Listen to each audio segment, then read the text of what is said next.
തൃപ്പൂണിത്തുറയിൽ UDF സ്ഥാനാർത്ഥിയായ Deepak ജോയുടെ തിരഞ്ഞെടുപ്പ് പ്രചാരണ poster police നശിപ്പിച്ചു എന്ന് പരാതി വരുന്നു. തിരഞ്ഞെടുപ്പ് കമ്മീഷന് UDF പരാതി നൽകി. പോസ്റ്റർ നശിപ്പിക്കുന്നതിന്റെ CCTV ദൃശ്യങ്ങളും പുറത്തുവന്നു. മനീഷ് ഐഷ മാത്യു വിവരങ്ങളുമായി ചേരുന്നുണ്ട്. മനീഷ്, എന്താണ് സംഭവിച്ചത്?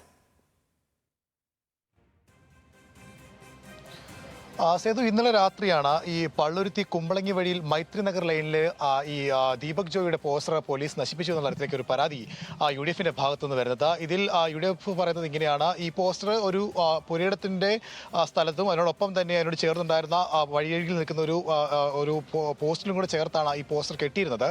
പക്ഷേ രാത്രിയിൽ ഇതിനുവഴി എത്തിയ പെട്രോളിങ്ങിനെത്തിയ പോലീസ് സംഘം ഇത് കാണുകയും അവിടെ നിന്ന് അത് മാറ്റുകയും ചെയ്തു. സാധാരണഗതിയിൽ ഇത്തരത്തിൽ വഴിയരികിൽ വെക്കുന്ന പോസ്റ്ററുകൾ മാറ്റണം, അല്ലെങ്കിൽ വഴിയരികിൽ പോസ്റ്ററുകൾ വെക്കാൻ പാടില്ല എന്നുള്ളത് തെരഞ്ഞെടുപ്പ് കമ്മീഷന്റെ നിർദ്ദേശം കൂടിയാണ്. പക്ഷേ അത്തരത്തിൽ പോസ്റ്ററുകൾ വരുമ്പോൾ അത് അഴിച്ചു മാറ്റി വെക്കുകയാണ് സാധാരണഗതിയിൽ പോലീസും അല്ലെങ്കിൽ തെരഞ്ഞെടുപ്പ് കമ്മീഷനുമായി ബന്ധപ്പെട്ട ആളുകളൊക്കെ ചെയ്യുക. പക്ഷേ ഈ പോസ്റ്റർ വലിച്ചു മാറ്റുന്നതിനിടയിൽ ഇത് പൂർണ്ണമായും കീറിപ്പോകുന്ന ഒരു സാഹചര്യം ഉണ്ടായി. അതിനെ പൂർണ്ണമായും നശിപ്പിച്ച് അത് ഇനി ഉപയോഗിക്കാൻ കഴിയാത്ത തരത്തിലേക്ക് മാറ്റിയാണ് പോലീസ് അവിടെ നിന്ന് അത് നീക്കം ചെയ്തത് എന്നുള്ളതാണ് ഈ UDF പ്രവർത്തകരുടെ പരാതി എന്ന് പറയുന്നത്. സാധാരണഗതിയിൽ ഈ വഴിയരികിൽ പോസ്റ്ററുകൾ വെക്കാൻ പാടില്ലാത്തതാണ്. പക്ഷേ അത് പൂർണ്ണമായും വഴിയരികിലായിരുന്നില്ല, മറിച്ച് അതിലൊരു ഭാഗം മാത്രമാണ് വഴിയരികിലേക്ക് നീണ്ടു നിന്നിരുന്നത് എന്നുള്ളതാണ് എന്തായാലും UDF പ്രവർത്തകർ പറഞ്ഞത്. ഇതുമായി ബന്ധപ്പെട്ട തെരഞ്ഞെടുപ്പ് കമ്മീഷന് നിലവിൽ ഇപ്പോൾ UDF പ്രവർത്തകർ പരാതി നൽകി കഴിഞ്ഞു. ഇതിൽ നടപടി വേണമെന്നുള്ളതാണ് ഇവരിപ്പോൾ ആവശ്യപ്പെടുന്നത്.